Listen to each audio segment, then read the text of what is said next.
Now, Dr. Anand Ramanan, President of Sri Ramanashramam, is going to talk now. Please go ahead, Anand. Thank you. Om Namo Bhagavate Sri Ramanaya.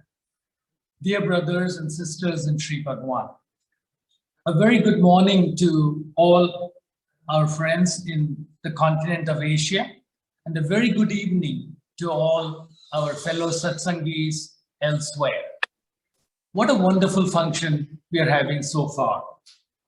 My humble thanks to all the participants, especially the children who have taken so much time out of their lives to present such a tribute to the living presence of the Master, Bhagavan Sri Ramana Maharshi. Special thanks as always to Arunachala Ashrama for conducting this on a global scale, especially to dear friend Mohan Ramasamy, its president, for his untiring work. Friends, the 72nd Aradhana functions was held in the ashram on 28th April with great fervor. Early morning, there was Mangala Nadaswara music, followed by Mahanyasa Rudra Japam. And then there was Parayana at the Sri Bhagavan's shrines. Then there were the anointing ceremonies afterwards. A very special alankara of the Ramaneshwara Lingam in the Samadhi was performed with multicolored flowers. Finally, the Aradhana was held after we were treated to very good singing by the talented devotee friends. There were cultural activities which included a Bharatanatyam dance the 2 nights before, and there was a special performance by Ambika Kameshwar on the night of the function. The event, as you know, was telecast on the YouTube and was witnessed by over 10,000 people, and which was twice the number of people who were present here live. Friends, though Aradhana is meant to be a day when Bhagavan shed his mortal coil, Bhagavan never associated himself with the body after his first death experience at the age of 16. While recalling his death experience, as recorded in the letters from Sri Ramanashramam, Bhagavan says, I quote, "In the vision of death, though all the senses were benumbed, the aham spurana, the self-awareness, was clearly evident. And so I realized it was the awareness that we call I and not the body. The self-awareness never decays. It is unrelated to anything. It is self-luminous. Even if this body is burnt, it will not be affected in any way. Hence, I realized on that very day so clearly that it was the I." In letters from Sri Ramanashramam, the authoress Suri Nagama continues, and I quote, "Never decays. It is unreal. People like us are afraid of death. Why? Because the belief that we are the body is not gone yet. To those who know the real truth about the self, the body itself is a burden. So long as the two are together, some effort is inevitable for eating and sleeping. Even that is a disturbance to the bliss enjoyed by jnanis. Just as the clothes we appear to be a burden in midsummer, especially in Tiruvannamalai. Under such circumstances, any efforts at serving such people will perhaps be like asking them to put on a 3-piece suit in Tiruvannamalai when they are anxious to remove even the existing clothing on account of the distress caused by the continuous perspiration. End of quote. Thus, from the point of view of an ordinary person, or we can label them as ajnani, the view that I am the body is real, and the fact that I am actually the immortal self is just an illusion. From the viewpoint of the jnani, having a nature that is absolutely perfect, that is the actual truth. While the thoughts that I'm just the body or the mind is actually an illusion. If we start from the relative truth level, we engage in practices such as chanting, going on pilgrimages, meditation, etc., so that we get closer and recognize the self directly.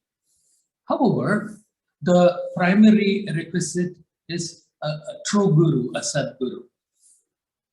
Adi Shankara, whose Jayanti we celebrated recently, says in Sarva Vedanta Siddhanta Sara Samvargaha that one may have several teachers on the spiritual path. All of them are to be considered with respect, but the true guru is the one who opens one's eyes to jnana. He should be able to arouse in you the feelings of confidence and devotion so that you can willingly go down before him and in a childlike fashion receive his teaching with reverence, with 100% reverence and acceptance. You must be able to say with conviction, he is the guru for me, the one I've been searching for all my life. And yet, it is also true that the moment you spontaneously cry out, oh, help me, I need help, you open yourself to such a guru who's right for you. Bhagavan was such a guru to many and continues to be in ever-increasing numbers, even in the absence of his physical body. Friends, Bhagavan held the I'm not the body idea, teaching ideal, even for animals. I like to illustrate a story which happened in 1908. And this is a quote, it's called The Death of a Monkey. In 1908, Sri Bhagavan was staying in Pachayamman temple. There were many tamarind trees in the surrounding area. The municipality gave the right to collect the tamarind to the highest bidder. And during the period of Bhagavan's residence, the rights belonged to a local Muslim. In order to protect his interests, this gentleman had to guard the trees from the monkeys, and he used to drive them away by firing stones at them, taking care not to hurt them using a sling. Unfortunately, one such stone hit a monkey on its head and it died on the spot. The rest of the monkey gathered up the dead body and screeching with both anger and sorrow, they took the body to Sri Bhagavan.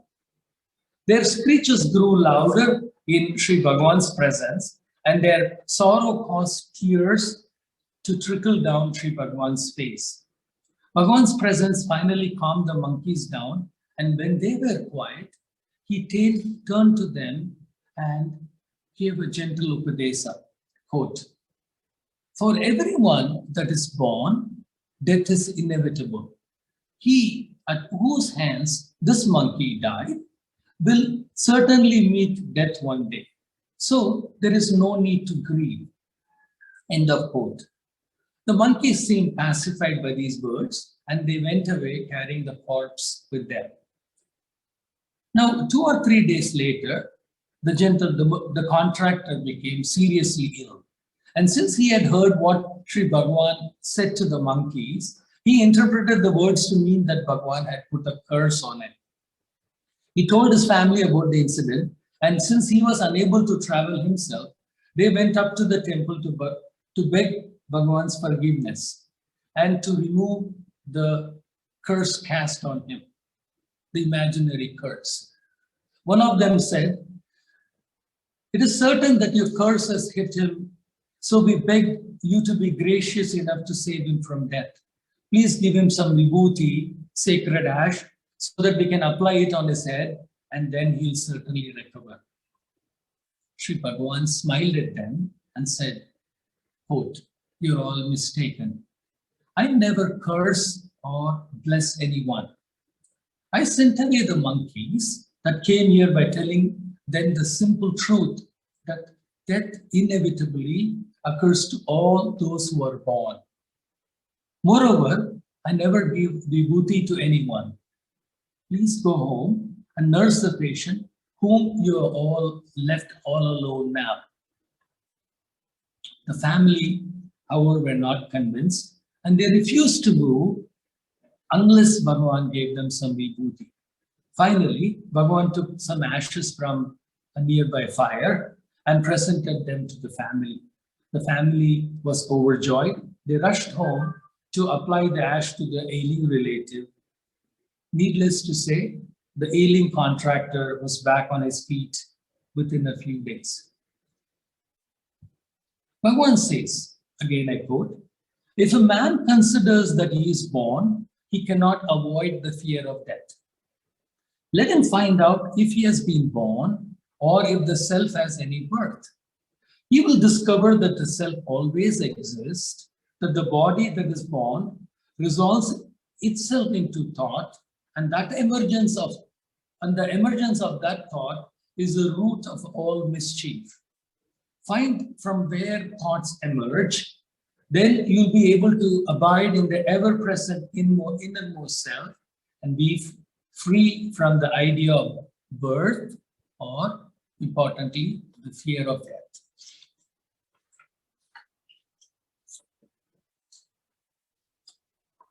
Friends, everything with an origin has an extinction.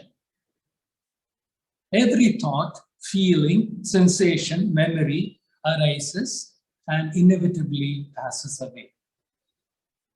If we recognize them as mere reflections on the infinite-like mind, they leave no trace behind. The problem is our identification with such phenomena. And that is what sinks us into the ever-deepening minefield of samsara. The self can be reached only by dying.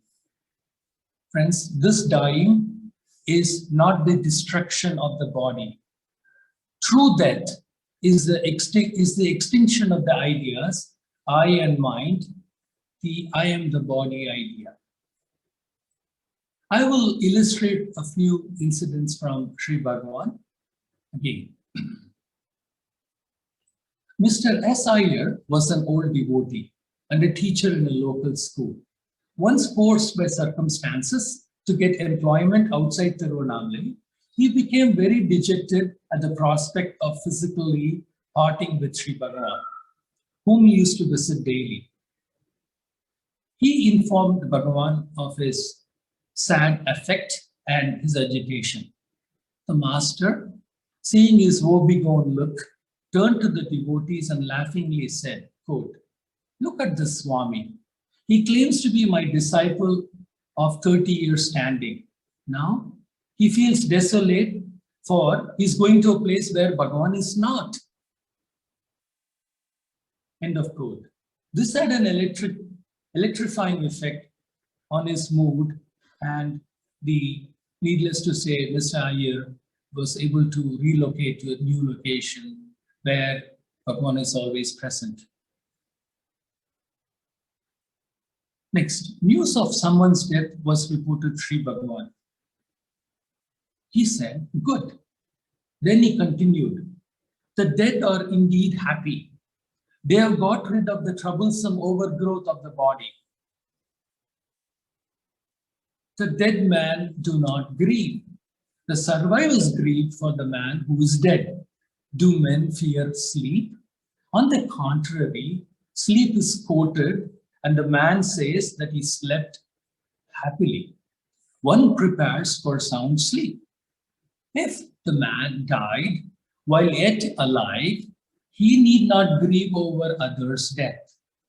One's existence is evident with or without one's body, as in wakefulness dream, and sleep. Then, why should one desire continuance of these shackles, that is the body? Let the man find out his undying self, undie, and be immortal and be happy. End of quote.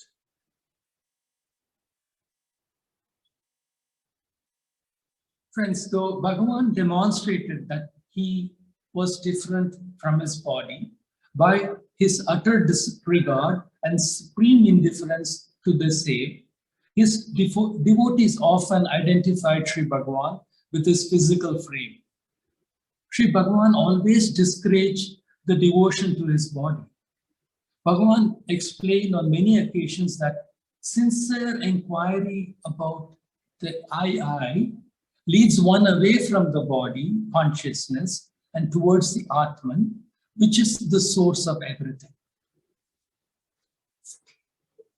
His indifference to the most painful form of cancer, sarcoma, the bone cancer, on his arm was the ultimate lesson to his devotees that he was not limited to the physical body. For several months, in spite of the tremendous pain, he was always cheerful and continued his daily activities as per schedule.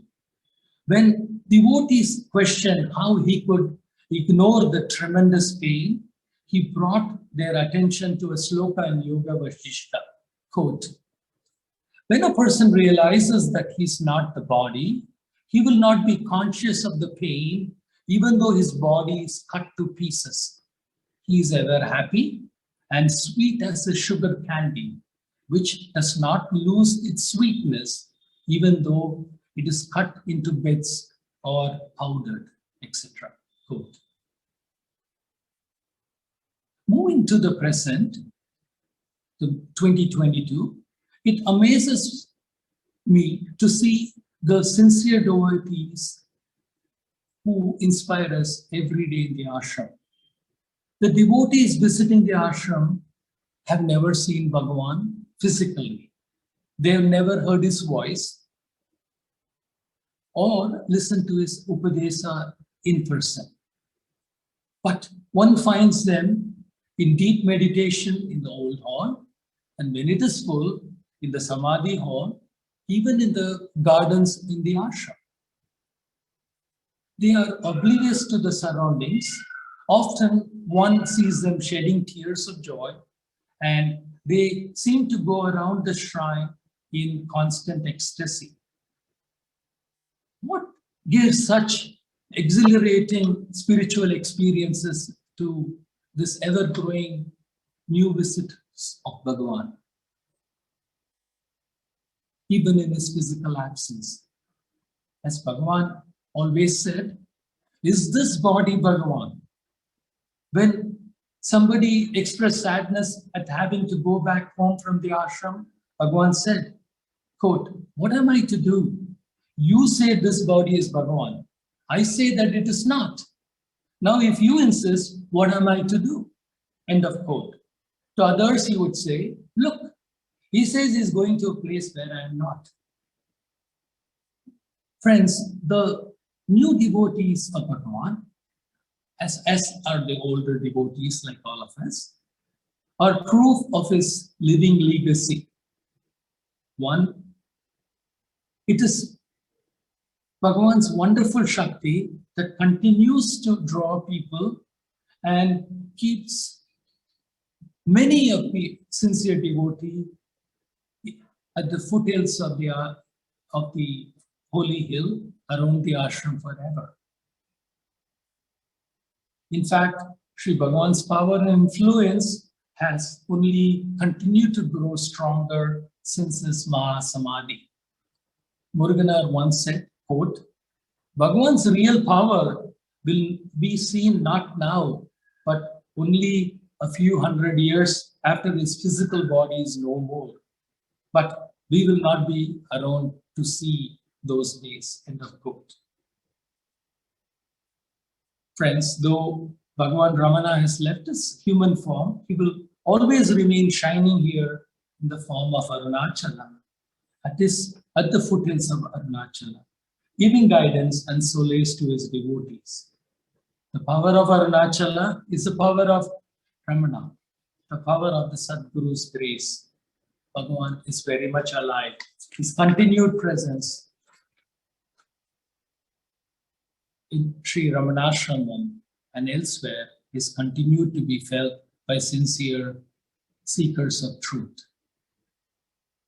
I would conclude this portion of my talk with two take-home points, if I may. One, the death is not the death of the body, but the death of the ahankara, or I am the body idea. That's what we have to get rid of. Number two, as Bhagavan said, he's ever present in the ashram. As he said to the devotees on his last days, quote, "They say I am dying, but I'm not going away. Where could I go? I'm here." Today, sitting in the Samadhi shrine, one could feel how true this statement is. Bhagavan's grace is ever flowing, and it is only up to us to receive it with the largest cup possible, to drink the ever-flowing nectar that is emanating. Friends, I go on to recognize today the life and contribution of a dear friend, Professor John Grimes, who emerged at the feet of Sri Bhagavan on April 18. He is well known to many of us, especially in America, in DC and California, having addressed us at satsangs. He is an author, academic author, who's of respected books on Vedanta, which include the Viveka Chudamani, a concise dictionary of Indian philosophy, Ganapati Song of the Self, Advaita Vedanta, Implications and Quest for Certainty. However, his magnum opus was published in 2015 when he published Ramana Maharshi, the crown jewel of Advaita. He also continued to write numerous articles for Mountain Path titled Keywords, which are soon to be published as a book by itself. I like to quote some very moving passages from his book, Ramana Maharshi, the crown jewel of Advaita.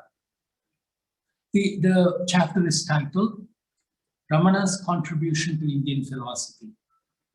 Quote, "There he was, firmly established in the state of steady self-abidance, Sahaja Samadhi. He was one with everything, free from all dualistic thoughts. His eyes were glittering, unblinking, permeating with an overflowing love for all creation, firmly fixed on the self, one and non-dual. He asked for nothing. Ever full, he reveled in the spontaneous bliss of the heart. He was a sage, a jnani, an embodiment of the self, a momentary appearance of the nameless, formless reality. It may appear as if he had a birth, a personality, a history, spoke, acted, thought, all the raw material which informs a biography and of which comprise all that ordinary people can and do perceive with their mind and senses.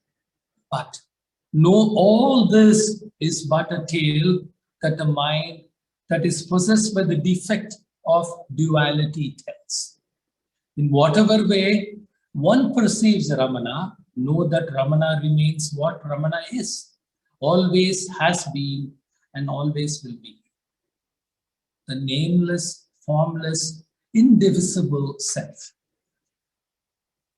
What were Ramana's contribution to philosophy? He blazed forth anew the path of self-inquiry. Through it, anyone at any place or time can attain self-realization. No one is excluded. No one is too low or high, too small or too great for this path. Even as Ramana's presence was always accessible to all, so were his teachings meant for the good of the entire world. Ramana's life and teachings were an incredible confirmation of both the Upanishadic teaching as well as the teachings of Advaita Vedanta. In fact, Ramana's teachings are the primary revelation, and the Upanishads and the teachings of Advaita are of value because they are found to be in accord with his teachings. Such profound words. His words, in numerous instances, are virtually the exact words found in the Upanishads and in the teachings of saints like Dattatreya, Ribhu, Shankara. Ramana did not found any school of philosophy. He taught the ageless truth of Advaita. More than an expounder of Advaita, he was a living, breathing embodiment of it. He is the incarnation of Advaita. Friends, as is the tradition, we offer poems and books on the occasion of Bhagavan's Aradhana. This year, I'm glad to state that thanks to the untiring effort of Gopal, we are releasing the Mountain Path app on the Android system. Soon we should have an iOS app. But through this, one can read the e-magazines of Mountain Path, Sharanagati, and the Maharshi newsletter from the Arunachala Ashrama. It also has an extensive search function to search the past contents. I'm also pleased to announce the release of a book of Sri Lakshmana Sharma, who writes under the pseudonym Who. This is titled Revelation, that contains the Sanskrit and English translations of Bhagavan's Ulladhanarpida. In this edition of this book, we have emphasized such that the English and Sanskrit versions are similar to those found in the original 1934 edition. Friends, Mother Aragama attained immortality and became Matru Bhuteshwara on May 19, 1922. This year marks the 100th year of such a momentous occasion in many of our lives. This year, the centenary celebration will be on May 24, and it will be transmitted live as always. Now, Bhagavan came down several times intermittently as he was living on Skandashrama in 1922 after Mother's passing away. However, he came down for good 3 to 4 days before the Jayanti celebrations on that day. And as Michael has pointed out in Sharanagati, it happens to be around December 28th. So this is the centenary year of the formation of Sri Ramanashrama. So we happen to be planning to have a celebration, which is, needless to say, will be only with a celebration of all the devotees and our lives in Sri Bhagavan. So the celebrations will start somewhere around September of this year and will conclude Jayanti 2023. I welcome all your suggestions as we want to make this an occasion in our lives and to remember. And we have thought of a theme, Ramanashramam, the next 100 years, and its relevance forever and for posterity. So please send me any suggestion at the ashram official email at POSRM, all undercase, POSRM @gururamana.org. Friends, thanks for your kind attention, and once again, thanks for having me be included in the world celebrations of the Aradhana.